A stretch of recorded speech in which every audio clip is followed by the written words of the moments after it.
రాష్ట్ర విభజన తర్వాత అత్యధిక జనాభా వ్యవసాయం మీద ఆధారపడే బతుకుతూ ఉన్నటువంటి రాష్ట్రం ఇది. వేరే ఇతరత్ర ఆదాయం కంటే కూడా వ్యవసాయం మీద వచ్చేటువంటి ఆదాయమే ప్రధాన వనరుగా కొనసాగుతున్నటువంటి రాష్ట్రం ఇది.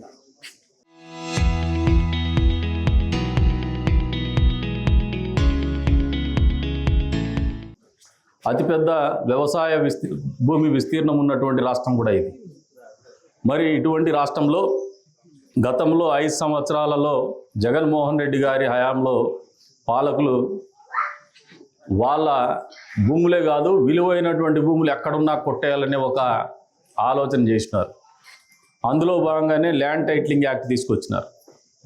అందులో భాగంగానే పాస్బుక్ల మీద జగన్మోహన్ రెడ్డి ఫోటోలు వేసినారు.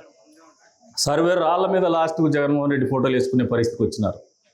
బహుశా భారతదేశ రాజకీయ చరిత్రలో ఏ రాష్ట్రంలో కూడా ప్రజాస్వామ్యం వచ్చిన తర్వాత, స్వాతంత్రం వచ్చిన తర్వాత ఈ రకమైనటువంటి విపరీత ధోరణి ఉన్నటువంటి ముఖ్యమంత్రి చరిత్రలో జగన్మోహన్ రెడ్డి తప్పితే ఇంకొకటి లేడనేది వాస్తవం అని మీరు కూడా అర్థం చేసుకోమంటారు.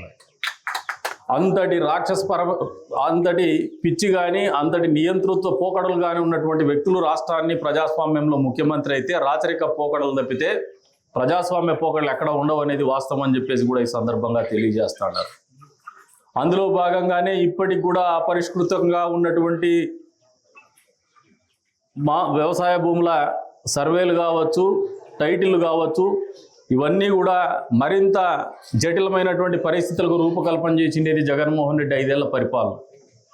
ఈ రోజున ప్రతిపక్షంలో ఉన్నప్పుడు మేము ల్యాండ్ టైటిలింగ్ యాక్ట్కి వ్యతిరేకంగా పోరాడి ఎన్నికల్లో కూడా హామీ ఇచ్చినారు ముఖ్యమంత్రి చంద్రబాబు నాయుడు గారు. మేము అధికారంలోకి రాగానే ల్యాండ్ టైటిలింగ్ యాక్ట్ రద్దు చేస్తాము, పాస్ పుస్తకాలు కూడా రాజముద్రతో ఉన్నటువంటి పాస్ పుస్తకాలు మీ పేరును ముద్రించి మీకు అందజేస్తామని చెప్పినారు, వాళ్ళ దగ్గర పెట్టుకోకుండా. అంటే ఆ నియంత్రిత్వ పోకడల నుంచి బయటపడతామనే ఆలోచనతోనే మొన్నటి జరిగినటువంటి సార్వత్రిక ఎన్నికల్లో 20 నెలల క్రితం మీరు ఆశించినటువంటి ప్రభుత్వం, ప్రజాప్రభుత్వం ఏర్పడిన వెంటనే ఏవైతే బాలారిష్టాలు ఉన్నాయో రెవెన్యూ వ్యవహారాల్లో వాటన్నిటినీ అధిగమిస్తూ ఈ రోజున మీ భూమి మీ హక్కు అనే కార్యక్రమం కింద మీకు అందరికీ కూడా రీసర్వేలు చేసి పాస్బుక్లు అందజేయడం జరుగుతుంది. ఇక్కడ దాదాపు 500 పైచిలకు మాదిరిగా రొటీన్గా పాలిటిక్స్ చేస్తామంటే మేము కూడా ఒప్పుకునే పరిస్థితులు లేము. మీకు గౌరవం కావాలంటే ప్రజల కోసం పనిచేయండి, మీకు గౌరవం కావాలంటే ప్రజల సమస్యలు పరిష్కారం చేయండి. మీకు అధికారం కావాలా, మళ్ళీ పరిపాలనలో భాగస్వామ్యులు కావాలంటే ఖచ్చితంగా ప్రజల మధ్యకు వచ్చి కూర్చొని వాళ్ళ సమస్యల పరిష్కారాన్ని కృషి చేయండి. ఈరోజు మాకుండే టైం మీకు ఎందుకు ఉండడం లేదు, నాయకులకు కానీ అధికారులకు కానీ అర్థం కావడం లేదు. ఒక ఎమ్మెల్యేగా మేము కూడా అన్ని మండలాలు 6 మండలాలు ఉన్నాయి, 36 వార్డులు ఉన్నాయి. మేము ప్రజల మధ్యలోకి రాగలుగుతాను, మీరు రాలేకపోతున్నారు ఇప్పటికీ. ఎందుకు? దీనికి కారణం ఏంది? మనలో ఆలోచన లేదు, చిత్తశుద్ధి లేదు, ప్రజలకు దగ్గరగా పోయి వాళ్ళకి మంచి చేద్దామనే ఆలోచన లేదు. కాబట్టే మీరు దూరంగా మీ ఆఫీసులకే వాళ్ళు రావాలనే ఆలోచనకు వచ్చినారు. ఈ పద్ధతి మార్చుకోండి. అధికారులు ఖచ్చితంగా ప్రజల మధ్యన ఖచ్చితంగా వచ్చి వాళ్ళ సమస్యలు పరిష్కారం చేయమని చెప్పేసి కూడా కోరుతూ ఉన్నారు. విలేజ్ రెవెన్యూ క్లినిక్ జరిగిన రోజున ఆర్డబ్ల్యూఎస్ వాళ్ళు ఇంకా ఎంపీడీఓ గారు కూడా మీరు అకంపెనీ అవ్వండి. మీ మేరకు అక్కడ ఏదన్నా గ్రీవెన్సెస్ వస్తే, ఏదన్నా ఫిర్యాదులు వస్తే నీటి సమస్య గురించి కానీ కరెంటు సమస్య గురించి కానీ కాంప్రహెన్సివ్గా ఒక యాక్షన్ ప్లాన్ తయారు చేసుకోండి. ఆ గ్రామానికి మేము ఎక్కడ పని చేయాలో, మేమేం పని చేయాలో మీరు మాకు ఒక డేటా పెడితే మేము కరెక్ట్ చేసుకుంటాం.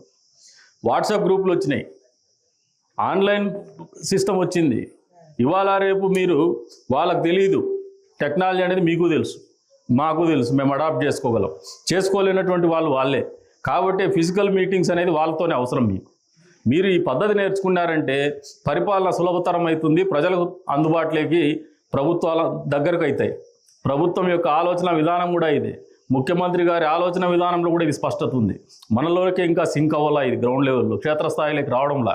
క్షేత్రస్థాయిలో ఖచ్చితంగా అమలు చేసే బాధ్యత మీరే తీసుకోవాలా. ఏ ఒక్కరు నాతో సహా వాళ్ళకంటే గొప్పోళ్ళు కాదు.